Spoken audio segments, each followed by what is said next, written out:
Assalamu alaikum wa rahmatullahi wa barakatuhu. Walaikum assalam wa rahmatullahi wa barakatuh.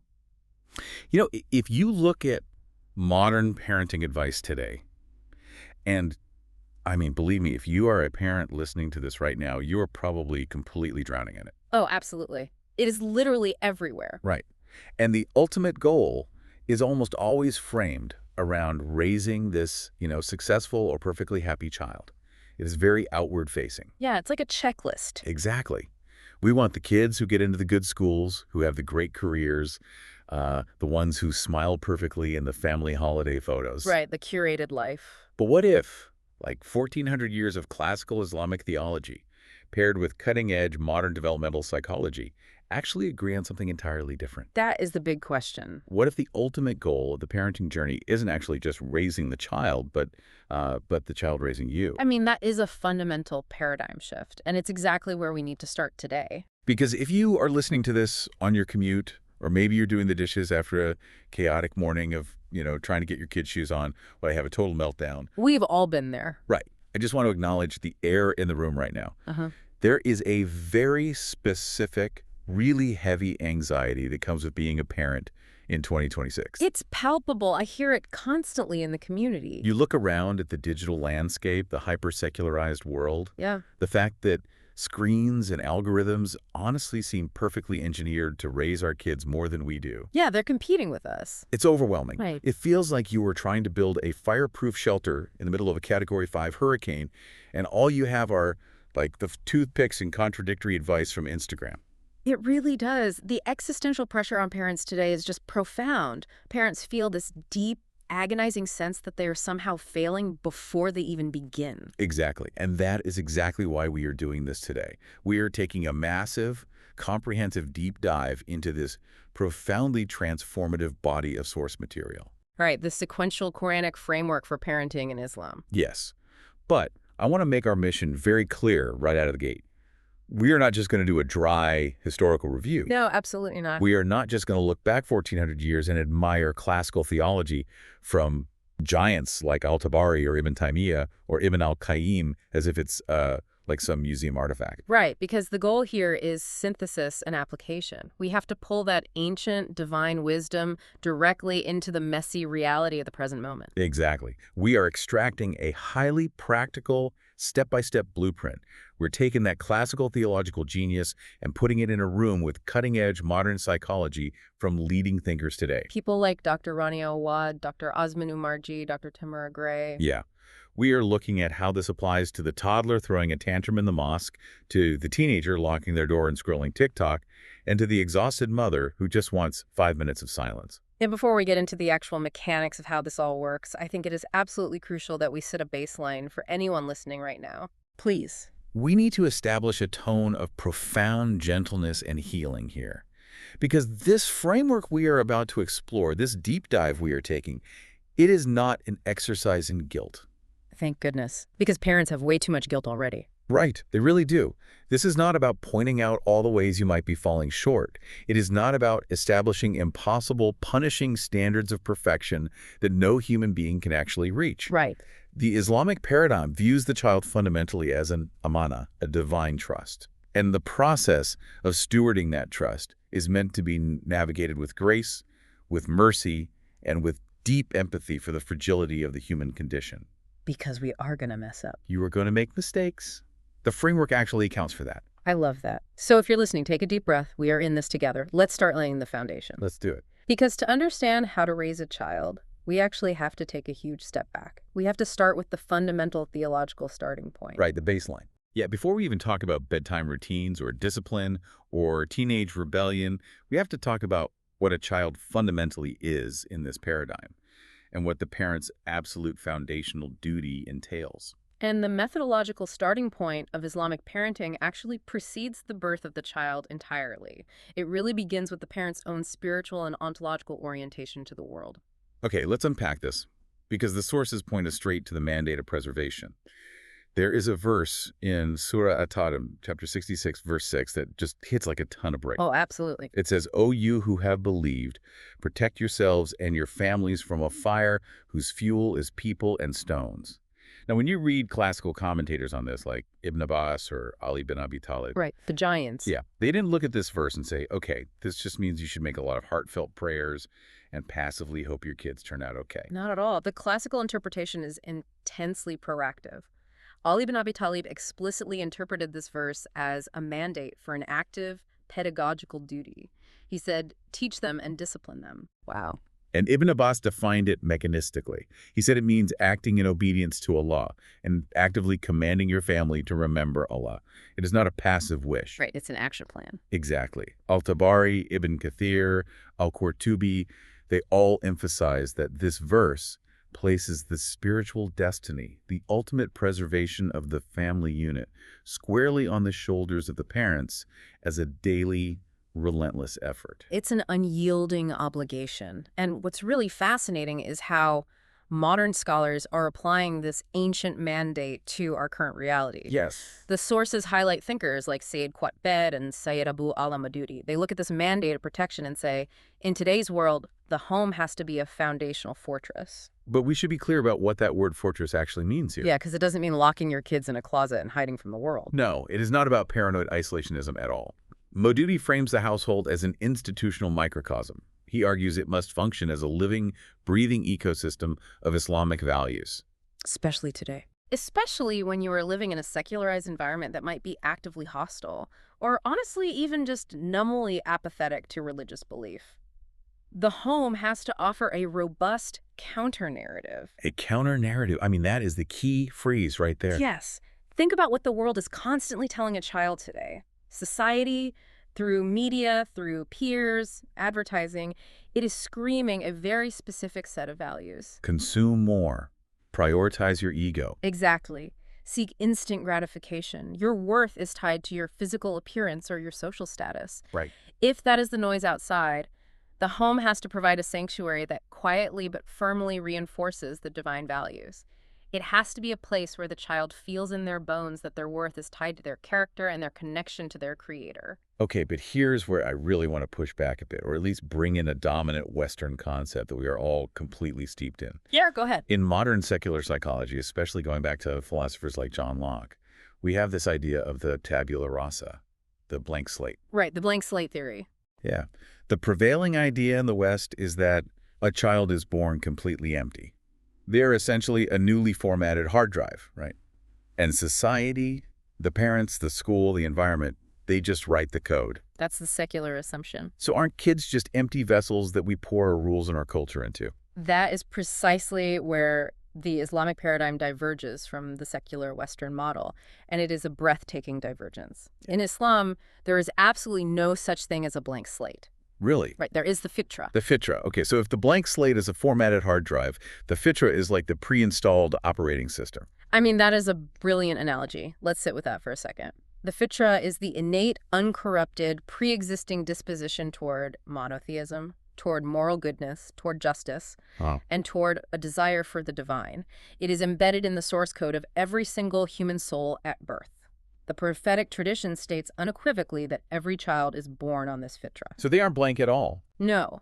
The great classical scholar Ibn Taymiyyah explored this extensively. He noted that human souls are naturally, biologically, and spiritually disposed to love justice, to hate injustice, and to seek out a singular creator. So the child actually already has the architecture of faith inside them from day one. Exactly. And this changes the parent's job description entirely. Your job is not to indoctrinate an empty vessel with a bunch of arbitrary rules. Your job is to protect and nurture a pre-existing spiritual architecture. Let's expand on that operating system analogy then. Because if the Fitrah is the pure pre-installed OS that recognizes God and goodness, right, what is the malware? Oh, the malware is the societal conditioning. It is the ego-driven culture. It is the environments that pull the child toward spiritual amnesia. And so the parent isn't the programmer writing the code from scratch. The parent is the IT security. The parent is the firewall. Yes, that's it. Dr. Osman Umarji from the Yakin Institute makes a critical point regarding this. He notes that a lot of the contemporary crises we see in youth religious identity, the rebellion, the resentment. Right, the stuff parents are terrified of. Exactly. That happens because parents approach the child as a blank slate that must be forced into compliance. They think they have to hammer religion into the kid. Yeah, they use harshness to combat the secular environment. Right. They treat the child like an enemy combatant who needs to be broken down and rebuilt instead of trusting the OS, trusting the Fitrah. Exactly. When you do that, you are actively working against the child's nature. You are. Think about a toddler. When a toddler shows early expressions of empathy, like crying when another baby cries. Oh, yeah, my kids used to do that all the time. Right. Or when a 5-year-old shows a deep, innate sense of fairness or an intense curiosity about who made the stars. Those are not just cute developmental milestones. Those are inherently Islamic traits. The Fitrah is working. The feature is working, the operating system is humming. So the parent's role is to validate that, to fan that flame. Like you say yes, you feel that empathy because Allah made you merciful. You connect the innate feeling back to the theological truth. Precisely. You nurture the trust that is already there, rather than rigidly policing every behavior as if the child is inherently flawed and needs to be, fixed. Which brings us to something in the source material that honestly forced me to put my notes down and just stare at the wall for a minute. I think I know what you're going to say. It's this concept of parental self-reform, or ILA, acting as a literal metaphysical protection for the child. It is one of the most profound concepts in the entire framework. Because in 2026, we think of protecting our kids in strictly physical or digital terms. We buy the best car seats, we make them wear helmets on their bikes, we meticulously cut their grapes in half so they don't choke. Right, we put screen time limiters on their iPads. Exactly.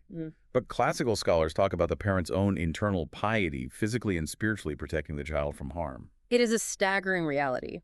Ibn al-Qayyim wrote in his famous work on the rearing of children, Tufat al-Madud, that if you consider corruption in children, you find that its causes are often from the parents. Now, modern psychology would look at that and say, yes, of course, modeling behavior is important. If you yell, your kid yells. Sure, monkey see, monkey do. Right. But the Islamic paradigm goes so much deeper than just behavioral modeling. It posits a metaphysical reality. Right, and the sources use this incredible story from Surah Al-Kahf, the 18th chapter of the Quran, to prove it. The story of Khidr and Prophet Musa. Such a powerful story. Can we paint the picture of this story for the listener?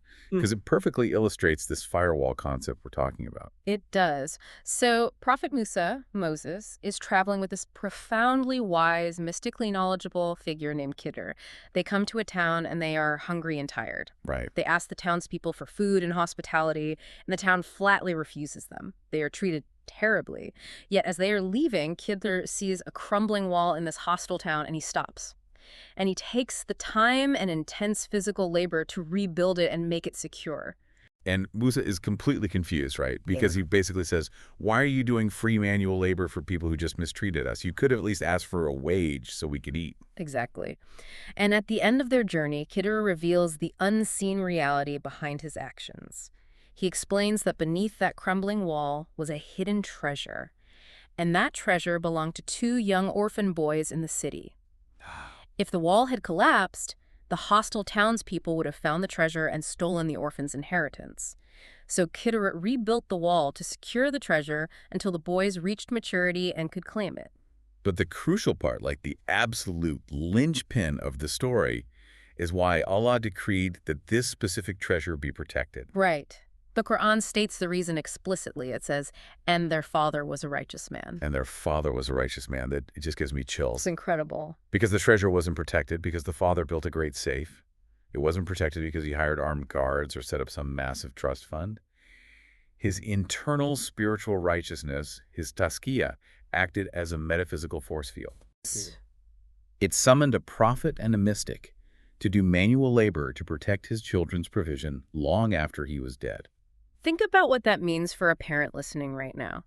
If we connect this to the bigger picture of your daily life, it means the absolute most potent parenting tool you possess is not a best-selling parenting book. Right. It is not a clever disciplinary technique or a color-coded chore chart. It is your relentless pursuit of your own spiritual purification. Yeah, Agla. Your self-reform. Yes. When you stand for the night prayer when no one is watching, when you give charity secretly, when you do the agonizing internal work to purify your heart from envy, from arrogance, from greed, you are not just saving yourself. Wow. You are actively, tangibly building a metaphysical shield of protection around your children. That shifts the whole paradigm of what it means to be a quote-unquote good parent. Because sometimes we feel guilty taking time away from our kids to pray or to go to a class to learn about our faith. We think, oh, I should be spending this time doing flashcards with my toddler. Yeah. But this framework says working on yourself is working on your kids. You are building their wall. Precisely. You are securing their treasure. Okay, so we've established this foundational state. We've got this metaphysical protection, the firewall of the parent's piety, and the pre-installed operating system of the Fitrah. Right. Now that we have the theory, how does this actually translate to the very first days of a child's life? Let's move into what the framework calls stage 0, which covers infancy from birth to about 3 years old. Okay. So the baby is born, the firewall's up. What's the first step? This is where we see the absolute brilliance of Ibn al-Qayyim's Tufar al-Mawdud really shine. He maps out the transition of the child from the watery, protected environment of the womb into the overwhelming physical reality of this world. Which has to be a shock to the system. Total shock. And he prescribes a sequence of prophetic traditions that are entirely focused on what we can call sensory immersion in Tawhid, immersion in the oneness of God. Sensory immersion. I really love that term. Because let's be real, when a baby is born, they don't understand lectures. You can't sit a 1-month-old down and explain the theological nuances of monotheism. Definitely not. They only understand the world through raw senses. Sound, touch, taste, smell, sight. And the classical rituals hit every single one of those sensory inputs. They really do. Let's break down the auditory anchor first, the adhan. The sunnah, the prophetic practice, is to softly recite the call to prayer, the adhan, into the newborn's right ear shortly after birth. Now think about this from a modern neurobiological standpoint. Right. A baby's brain is rapidly forming synapses based on environmental stimuli. By whispering the adhan, you are ensuring that the declaration of God's oneness, Allahu Akbar, God is the greatest, is literally the very first auditory stimulus processed by the infant's brain as a meaningful, deliberate, rhythmic sound from their caregiver. You are setting the baseline frequency of their existence to the remembrance of Allah. Exactly. Before they hear the chaos of the world, before they hear anxiety or stress, they hear the ultimate truth of the cosmos whispered in an embrace of love. Okay, I get the auditory part. That makes beautiful sense. But the sources also talk about taste and touch. There's this practice called tahnik. Yes, tahnik. And I have to be honest, if you describe this to a modern secular parent, it sounds a bit strange, maybe even like a choking hazard. You take a softened, chewed date, and you rub it on the newborn's palate. I know how it sounds today. Right. Like, what is the actual mechanism at play here? Are we just giving a newborn a sugar rush? It is so much more profound than that. Let's look at the psychological and neurological wiring taking place during tahnik. The parent or a righteous elder softens the date, ensuring it's safe, of course, and gently rubs it on the roof of the baby's mouth, usually while making heartfelt supplications, dua, for the child. So what is happening in the baby's brain at that exact moment? You are creating a powerful neurological association. The physical sensation of sweetness immediately spikes dopamine and provides immense physical comfort to the infant. Oh, wow.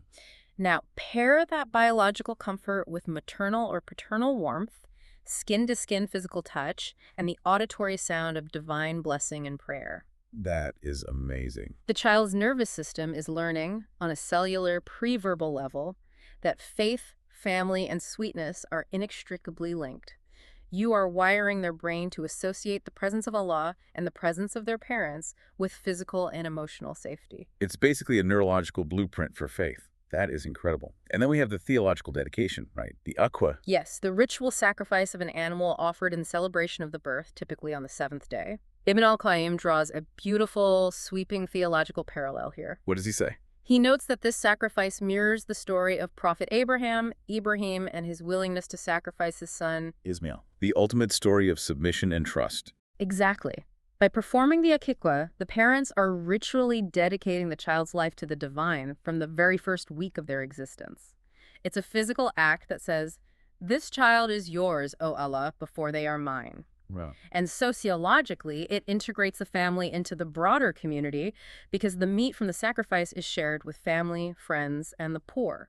The child is immediately woven into the fabric of the ummah, the community. Ibn al-Qayyim has this great quote in the sources. He says, early planting is easier than later correction. It is a universal truth of human development. A child who is accustomed to the sounds, the rhythms, and the sights of worship from day one will integrate them as a baseline normalcy. And this is where modern psychology really catches up to 14th century theology. The sources bring in Dr. Rania Awad, who directs the Stanford Muslim Mental Health and Islamic Psychology Lab. Her work is phenomenal. Yeah, she looks at these classical rituals, the adhan, the tannik, the physical closeness, and she basically says this is attachment theory. Dr. Awad frequently underscores how the historical Islamic tradition of holistic care never separated the spiritual from the psychological. She references the historical Maristans, the ancient Islamic healing centers, where they understood that an integrated human being needs both. Right. These early rituals foster a secure attachment style. The child learns that their caregivers are responsive, safe, and spiritually grounded. So practically, how does a parent in 2026 apply this quote-unquote early planting on, say, a random Tuesday morning with a 2-year-old? We were talking about imitative learning, right? Because you definitely can't reason with a toddler. Yes.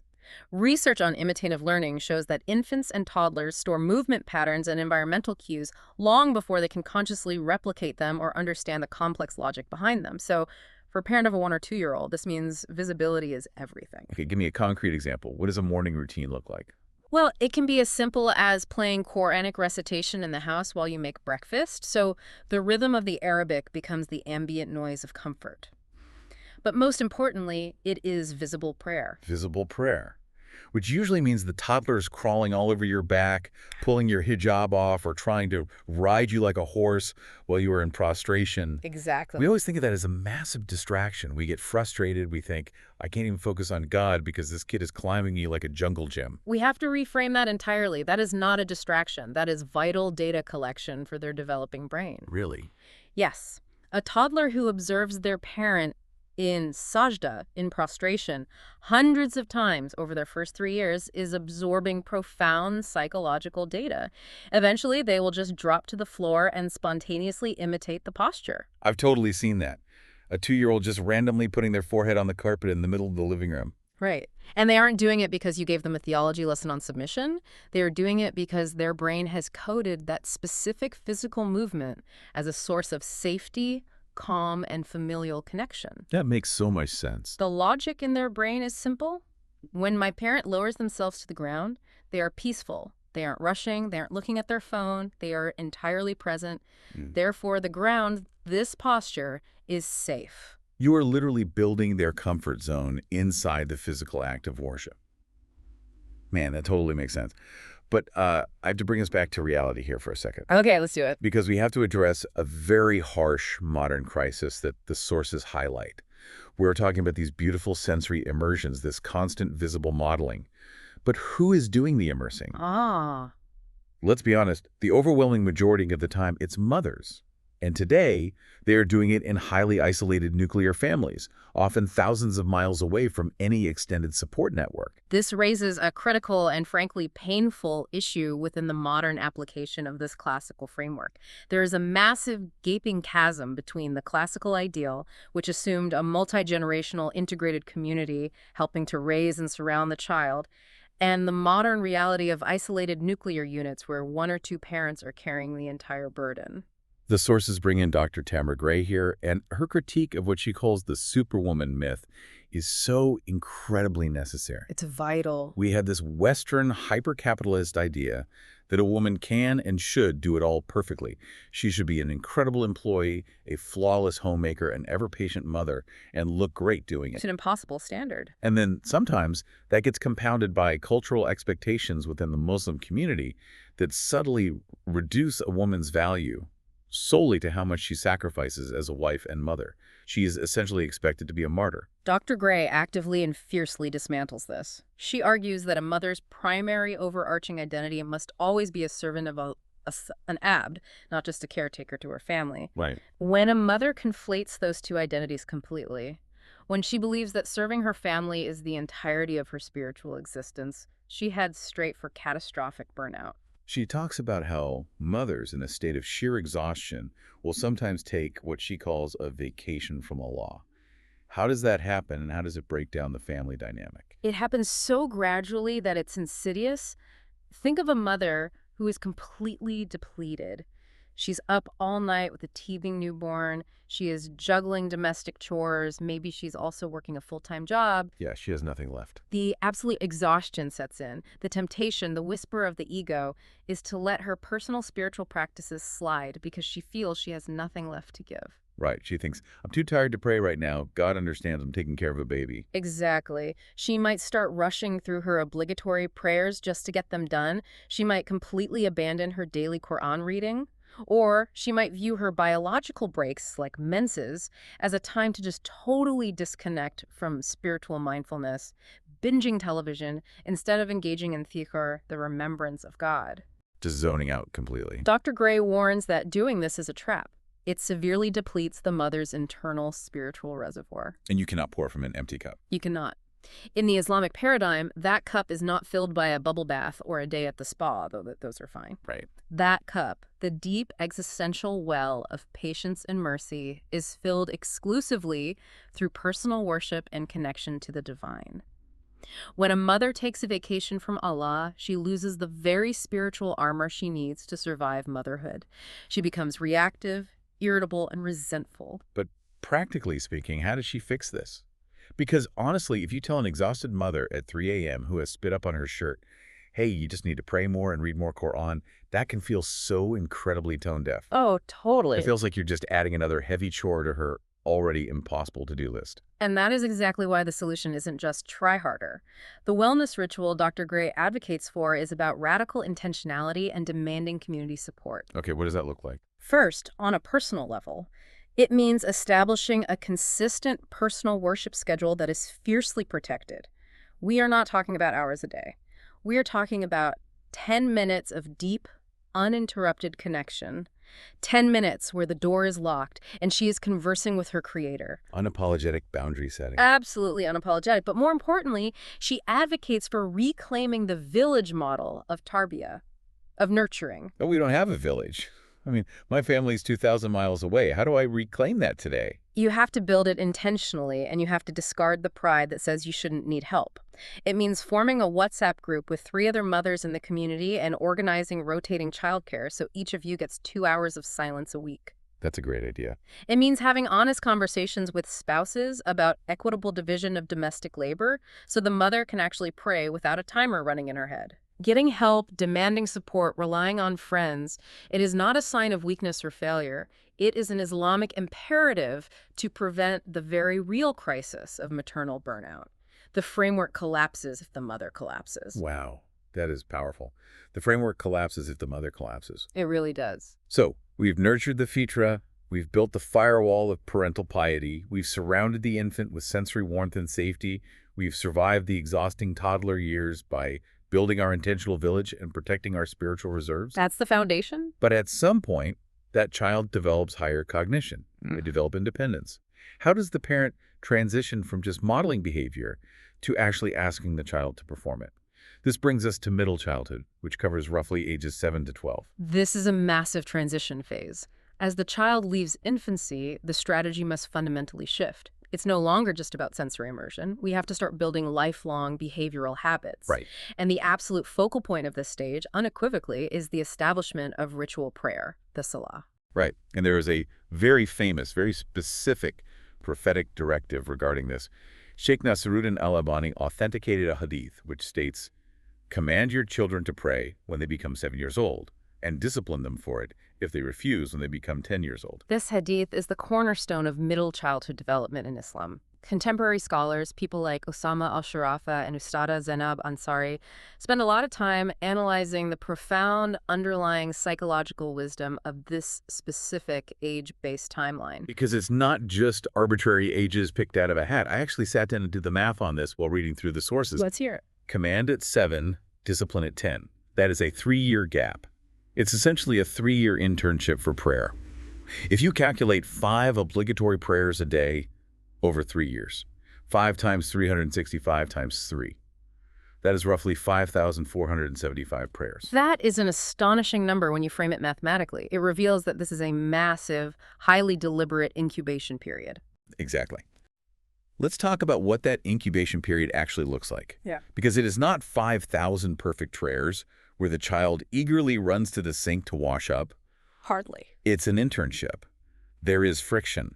For 5,000 prayers, the child is being encouraged. They're being guided. They are standing next to you looking at the wall. Hanging with their toes. Right. They are complaining. They are messing up the words. They are forgetting entirely. And you, the parent, are just gently, consistently bringing them back. Hey, it's time to pray. 5,000 times. Think about the patience that requires from the parent. If we connect this to the broader philosophy of habit formation, the implication is profound. What is happening during those 5,000 prayers? You are building neural pathways. Wow. You are establishing rhythm. You are normalizing the interruption of worldly play for divine connection. But here's the critical part. What happens if a parent doesn't do the internship? That is where the crisis happens. If a parent ignores the child's prayer habits for those 3 years, maybe they think, oh, they're too young, let them play, I don't want to bother them. Right. And then suddenly attempts to strictly enforce prayer at age 10 with harsh discipline, the resulting rebellion and friction is massive. But that rebellion is actually a failure of the parent's methodology, not a failure of the child's obedience. You cannot demand the harvest if you refuse to water the seed for 5,000 days. Precisely. You skip the incubation period, and now you are punishing the child for your own pedagogical neglect. But wait, this brings up a huge point of tension that I think we need to confront head on right here. Let's talk about that word, discipline, or tadib in Arabic. This is a crucial distinction to make. Because if you read some of the historical texts in the source material, they use really harsh language about discipline. Imam al-Nawawi quoted scholars saying a father must discipline his child. This teaching is obligatory. Ibn al-Qayyim said parents who neglect discipline have mistreated the child in the worst way. How do we square that intense historical language with what we know today about child psychology and trauma? This is such an important question because this is where we have to untangle the pure classical texts from culturally inherited authoritarianism. There is a distinct contradiction in how this historical data is often applied today. What do you mean? Those classical quotes about the necessity of tadib have sometimes been weaponized in modern cultures to justify physical harshness, fear-based parenting, and absolute dictatorial dominance in the home. It's the classic, because I said so, and if you don't do it, you're disobeying God attitude. The parent acts like a tyrant and uses religion to back it up. Exactly. But contemporary scholars and mental health practitioners are actively and aggressively pushing back against this toxic interpretation. Who is talking about this? Dr. Haifa Yunus and Ustada Zainab Ansari continually emphasize that if you want to understand Tadib, you have to look at the actual prophetic model. You have to look at how Prophet Muhammad practically interacted with children. Right. His discipline was always rooted in connection, in negotiation, in patience, and in character modeling. It was never, ever rooted in fear. Anas ibn Malik, who served the Prophet for 10 years as a child, reported that the Prophet never once hit him, never insulted him, and never even asked, why did you do this or why didn't you do that? 10 years of service from a child, and not a single harsh rebuke. That is the standard of Tadib. That's the baseline. And why does fear fail? Because modern psychology confirms this completely. If you use fear and intimidation to get a child to comply, if you yell at them to go pray, you might get short-term obedience. Sure, they'll move. They will go pray because they are terrified of you, but you fundamentally rupture the child's secure attachment to you. And here is the theological consequence of that psychological rupture. In this framework, the parent is the primary representative of the faith to the child. If the child loses their attachment to the parent because of fear and abuse, they will subsequently lose their attachment to the faith that the parent is claiming to represent. That makes total sense. They will associate Islam with anxiety, anger, and control. They will run from the religion the second they are old enough to leave the house. Reframing Tadib is therefore essential for spiritual survival. Discipline, in the modern application of the Islamic framework, does not mean punishment. Tadib shares a root with adab, which means beautiful manners, ethics, and refinement. Yeah. It means the establishment of consistent, logical boundaries delivered with emotional regulation by the parent. It is about teaching cause and effect within a moral framework, not simply punishing non-compliance out of anger. And part of maintaining that secure attachment and making sure the home feels like a safe, moral framework is absolute fairness. The source material briefly but very sharply brings in Dr. Farhad Hashmi's warnings about favoritism. Yes, and we cannot overlook this. Dr. Hashmi points out a major modern reality that heavily contradicts the prophetic ideal, which is deeply ingrained cultural biases within the home, particularly regarding gender or birth order. Oh, this is huge. We see this all the time across many different cultures. The eldest son getting preferential treatment and limitless freedom, while a daughter is held to much stricter standards and expected to serve her brothers. Right. Or the youngest child getting away with murder while the middle child is constantly reprimanded. Dr. Hashmi references a very specific hadith where the Prophet Muhammad actually rebuked a father for this. A father came to the Prophet asking him to witness a gift he had given to only one of his sons. The Prophet asked if he had given the same to all his children. And what did the father say? When the man said no, the Prophet refused to witness it and told him, "Fear Allah and treat your children justly." The psychological fallout of favoritism is catastrophic for the family unit. Dr. Hashmi notes that it nurtures deep-seated jealousy, lifelong resentment among siblings, and severe psychological complexes regarding self-worth. It destroys the fortress from the inside out. And it's not just bad psychology, it's a sin. Exactly. From a theological perspective, the parent who shows preferential treatment fractures the yamana, the divine trust. They commit a grave injustice for which they will be strictly held accountable by Allah. Fairness in the home is not a parenting style preference. It is a rigid theological mandate. It really is. Okay. So, we've laid the foundation. We've done the sensory immersion in infancy. We've navigated the 5,000 prayer internship of middle childhood. We've established fair, emotionally regulated boundaries. But now, the hormones hit. The child enters high school. They get a smartphone. They develop their own highly opinionated view of the world. They become a teenager. Buckle up. And I'm not exaggerating when I say this. Yeah. This next section is where this framework turns from great advice into absolute genius. Because the Quran doesn't just leave us guessing on how to handle adolescent rebellion. It gives us an exhaustive, sequential masterclass curriculum in Surah Luqman, specifically chapter 31, verses 12 through 19. Surah Luqman is universally recognized by classical exegetes like Fakhr al-Din al-Razi and Ibn Kathir, all the way to modern thinkers today, as the ultimate blueprint for navigating the turbulent, high-stakes transition from childhood to adolescence. It details the advice of a remarkably wise sage, Luqman, to his teenage son. Let's go through this verse by verse, because the specific sequence of his advice is where the magic is. Verse 12 starts before Luqman even opens his mouth to give his kid any advice. It sets the prerequisite. Let's hear it. And we had certainly given Luqman wisdom, saying, be grateful to Allah, and whoever is grateful for the benefit of himself. This is vital. The prerequisite for giving parental advice is possessing wisdom, hikmah. And how does the Quran explicitly define that wisdom here? It defines it as a gratitude, shukr to Allah. Dr. Farhad Hashmi's take on this is so incredibly practical for a modern parent. She basically looks at this verse and says, you cannot successfully pass down Islamic values to your teenager if you are constantly complaining. It's a piercing insight that cuts right to the core of many households. Think about the modern context. If a parent is perpetually expressing dissatisfaction with their life, if they're always complaining about their career, stressing about their finances, criticizing their spouse, gossiping about their community. Yeah, if the ambient noise of the house is grievance, anxiety, and ingratitude. Exactly. If that's the atmosphere, how on earth can that parent turn around and successfully teach a teenager to trust God and be content with what they have? You can't. The teenager will see the hypocrisy immediately. Teenagers have an unparalleled radar for hypocrisy. They absolutely do. They will think, you are telling me Islam brings peace, but you are the most stressed out, miserable person I know. Why would I want what you have? Wow. That is a gut punch. It really is. The parent must be a living, breathing embodiment of the wisdom they wish to impart.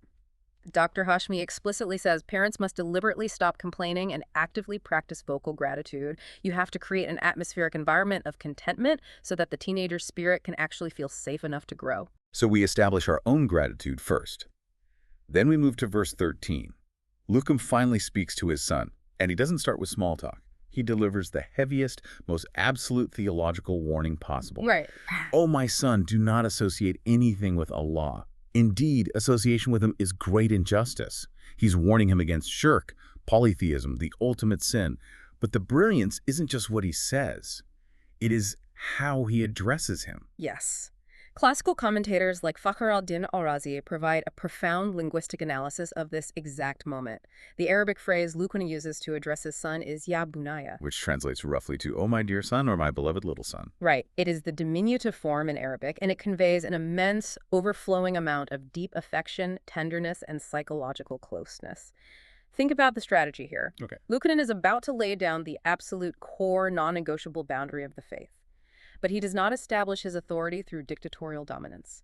He doesn't say, listen to me because I'm your father and I command you. He establishes his authority through a profound declaration of love. It's the buffer of affection. You buffer the heavy theology with intense emotional safety. Yassir Qadhi points this out beautifully in the sources. He looks at the Arabic word for family ties, rahim, which literally means the womb. Oh, wow. And he points out that rahim is derived directly from the word Roma, which means mercy. Qadhi asserts that the default foundational setting for all family matters must be mercy. He says if you're going to make a mistake in parenting, make a mistake on the side of compassion.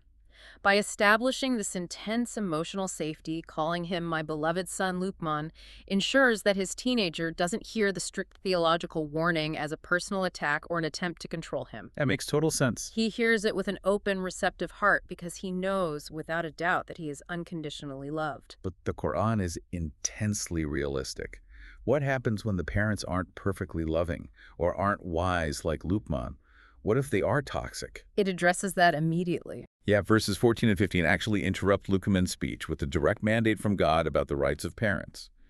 It acknowledges the mother's intense physical sacrifice in pregnancy and weaning, but that it institutes a hard boundary. Right. It says, but if they endeavor to make you associate with me, that of which you have no knowledge, do not obey them, but accompany them in this world with appropriate kindness. This is a masterclass in handling cognitive dissonance and establishing boundaries. Dr. Farhad Hashmi explores the deep sociological implications here. We see this all the time in modern contexts. We have youth dealing with toxic, abusive home environments. Sadly, yes. Or we have converts to Islam navigating highly strained relationships with non-Muslim parents who might actively oppose their new faith and demand they participate in un-Islamic practices. The Quran gives a very nuanced instruction. It says, you do not obey the toxic or un-Islamic command. Your primary allegiance is to God, but you still have to treat those parents with appropriate kindness, or marufan in Arabic. And think about what this teaches the adolescent. It teaches them a critical psychological survival skill. It teaches them that you can disagree vehemently with an authority figure. You can clearly recognize your parents' flaws, and you can absolutely refuse their misguided or harmful commands. But you can do all of that while still maintaining your own dignified, compassionate, regulated conduct. You don't have to burn the house down to establish your boundaries. You don't have to scream and hurl insults just because you disagree. That is such a vital skill for adulthood, whether in a marriage or workplace. Absolutely. Okay, moving to verse 16. This is where the internal architecture of the teenager is built. Luqman says, "O my son, indeed, if wrong should be the weight of a mustard seed and should be within a rock or anywhere in the heavens or in the earth, Allah will bring it forth." Having established the theology, the tawhid, and the sociology, the family boundaries, Luqman now introduces the concept of muraqabah, the internal, continuous awareness of God's watchfulness. And I want to spend some time here because Ustada Zainab Ansari and Dr. Tamara Gray contrast this so perfectly with how we parent today. Think about this imagery. A tiny mustard seed hidden inside a rock floating in the dark expanse of space. Right. What is the modern equivalent of that mustard seed? In the digital age, a mustard seed hidden in a rock is basically a deleted search history. It's a timed photo on Snapchat that disappears in 10 seconds.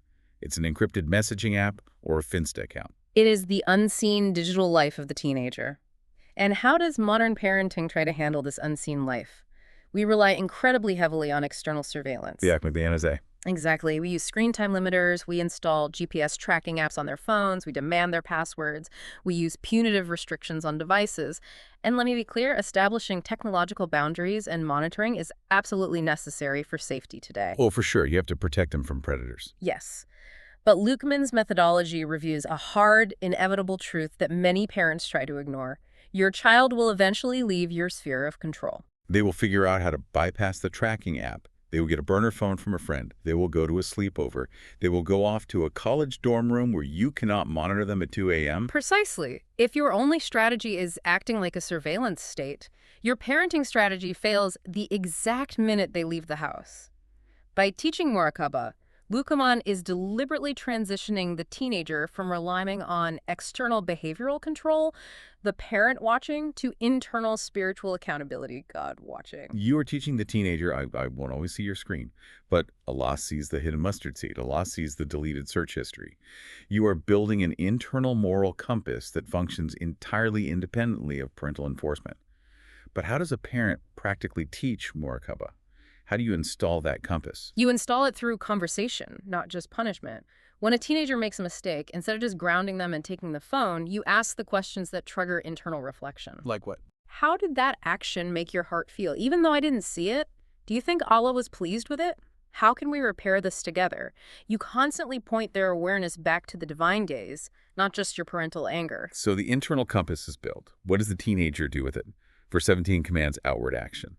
Luqman says, "O my son, establish prayer, enjoin what is right, forbid what is wrong, and be patient over what befalls you." It is a brilliantly sequenced, tripartite model of civic and spiritual engagement. First, establish prayer. Secure your direct vertical connection to the divine. You have to put your own oxygen mask on first. Second, enjoin right and forbid wrong. This transitions the youth from being a passive consumer of society to being an active moral contributor. It's social activism, standing up for what's right at school, defending a bullied kid, speaking out against injustice in the community. Yes, but notice what immediately follows that command to be socially active. Luqman says, and be patient over what befalls you. And why is that necessary? Because the moment you stand for truth in contemporary society, you are going to get hit. Absolutely. Modern scholars point out the deep realism here.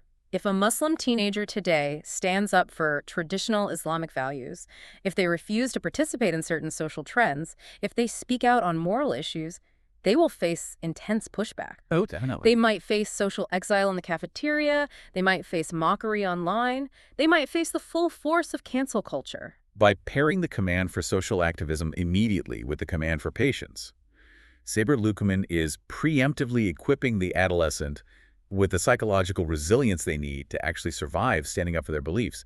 He is saying, do the right thing, but expect it to hurt and endure it for God. It is profound preparation for the real world. And finally, we get to the end of Luqman's framework, verses 18 and 19. And this is honestly my favorite part of the entire deep dive because it feels like it was written yesterday specifically to diagnose the Instagram and TikTok generation. It's remarkably accurate. Luqman says, "And do not turn your cheek in contempt toward people, and do not walk through the earth exultantly. Indeed, Allah does not like everyone self-deluded and boastful. And be moderate in your pace and lower your voice. Indeed, the most disagreeable of sounds is the voice of donkeys." Yasir Qadhi and Numan Ali Khan offer brilliant, highly relevant modern commentary on these verses. They particularly focus on breaking down the psychological nuances of the specific Arabic terminology the Quran uses to describe arrogance and ego. Let's go through those 3 Arabic words because they describe the modern teenage digital experience perfectly. The first one is mara, walking exultantly. Mara is often translated as an impulsive, ungrateful recklessness. It describes a psychological state where a person loses their values the moment freedom and material blessings arrive. It perfectly addresses that common adolescent urge to act without consequence, to be reckless, to speed in the car or engage in dangerous trends simply because they feel invincible and entitled to their youth. Then there's the second word, muqtal, translated as self-deluded. Muqtal refers to an internalized, quiet arrogance. It is a narcissism in the mind. In today's digital terms, this is the internal superiority complex that is artificially fueled by algorithmic feedback loops. The likes. Exactly. It happens when a teenager's entire sense of self-worth becomes entirely tethered to how many likes, views, or followers they get on a post. It creates a complete delusion of grandeur. They begin to believe they are fundamentally better or more important than the people around them because of their digital metrics. Which leads right to the third word, the outward manifestation, fakhur, boastful. Fakhud is the outward action resulting from muqtal. It is the act of deliberately curating boastful digital or physical personas specifically to assert dominance or superiority over peers. Look at my designer clothes, look at my aesthetic room, look at my amazing vacation, look at my flawless life. We see it every day. Qadhi points out that in an era where youth are absolutely drowning in the anxiety of social media comparison, these verses act as a direct, divine antidote to digital narcissism. Luqman is telling his son, do not build your identity on making other people feel small. And the final piece of advice in the sequence, Lower your voice. The most disagreeable of sounds is the voice of donkeys. This isn't just a rule about not yelling in the house so you don't wake the baby. It's a masterclass in emotional regulation. Yes. Think about how teenagers argue when they feel misunderstood. They elevate volume. They scream. Imagine a modern screaming match over screen time. The teenagers yelling, slamming doors. Lukeman is teaching the teenager that volume does not equate to validity. True strength, true power in an argument or in life comes from logic, from composure, and from standing on truth. It does not come from aggression. It does not come from shouting people down. By comparing loud, aggressive arguing to the braying of a donkey, he makes the behavior intellectually unappealing. It teaches the youth that emotional regulation is the ultimate refinement of character. So we have this incredible, beautiful framework. We start with the firewall of the parent. We move to sensory immersion and attachment. We do the 5,000 prayers of habituation with mercy. We build the internal compass of muraqabah. We teach them to survive digital narcissism and regulate their emotions. It's a complete system. It sounds perfect. But we have to address the elephant in the room here. This brings us to Section 5, crisis intervention. What happens when a parent does all of this? They try their absolute hardest, they follow the framework, they love their child, they pray for them, and yet the child still pulls away from the faith. This is, without a doubt, the most agonizing, heart-wrenching contemporary reality for Muslim parents today. The phenomenon of youth apostasy, or profound spiritual disconnection. I want to approach this part of our conversation with so much empathy, because when you read the research from Dr. Osman Umarji at the Yakin Institute, you realize how deep this pain goes. Parents watch their kids succumb to modern secular indoctrination. They watch their college-age children develop philosophical doubts that the parents don't know how to answer. It's devastating for them. And what happens? The parents immediately, intensely, blame themselves entirely. They lay awake at night thinking, where did I go wrong? Was I too strict? Was I too lenient? If I had just done something differently, they wouldn't have left Islam.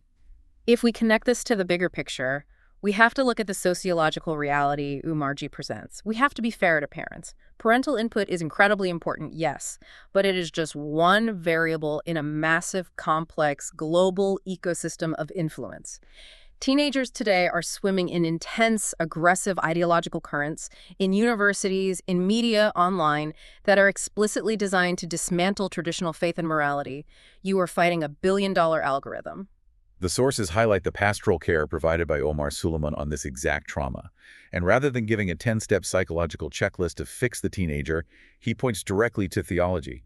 He points to the Quranic narrative of Prophet Noah and his son.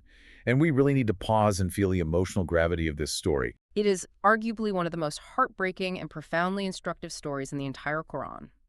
Prophet Nuh is not just a righteous man, he is an Ulu Azam, one of the 5 greatest messengers of God. He is a prophet who preached tirelessly to his people and to his family for hundreds of years.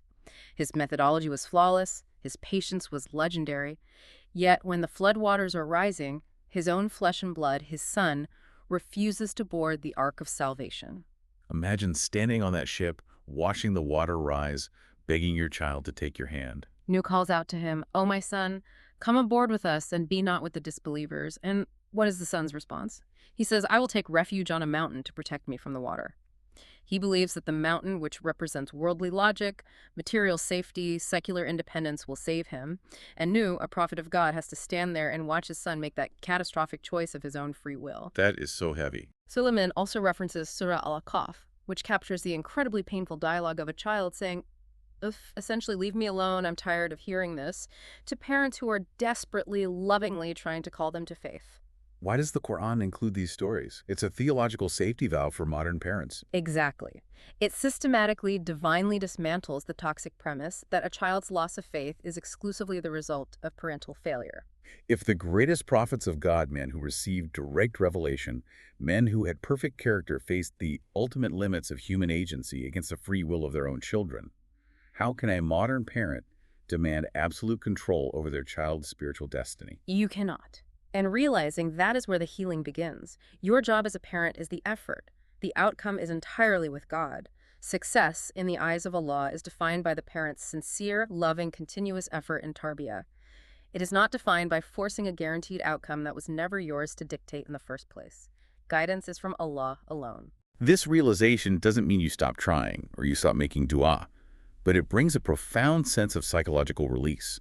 It allows you to love your struggling child without the suffocating weight of believing their choices are entirely your fault. It replaces anxiety with a reliance on divine decree.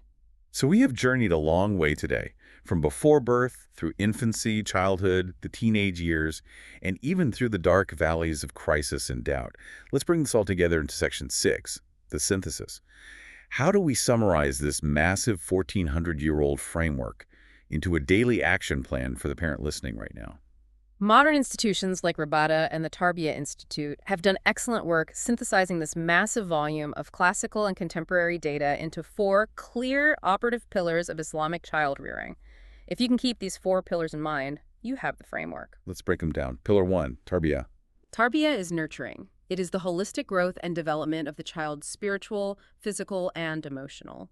Practically, in your daily life, this means intentionally designing age-appropriate spiritual practices, like the 5,000 prayer internship. But fundamentally, it means creating a home environment rooted in emotional safety, mercy, and secure attachment. Pillar 2, Ta'deeb. Ta'deeb is moral upbringing. It is not harsh punishment. It is about instilling beautiful etiquette, adab, ethics, and clear behavioral boundaries. It's teaching emotional regulation, like teaching them to lower their voice from Surah Luqman and correcting their misbehavior through logical consequences and mercy, not through inducing fear or fracturing your relationship. Pillar 3, Ta'leem. Ta'leem is instruction. This is the formal imparting of knowledge. It means ensuring your child has baseline religious literacy.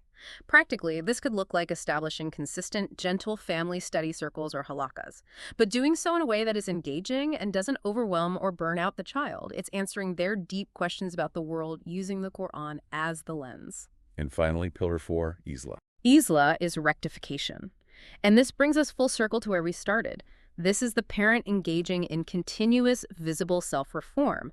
It's the parent managing their own burnout. And crucially, it is the parent having the humility to apologize and repair their own missteps with their children, modeling accountability.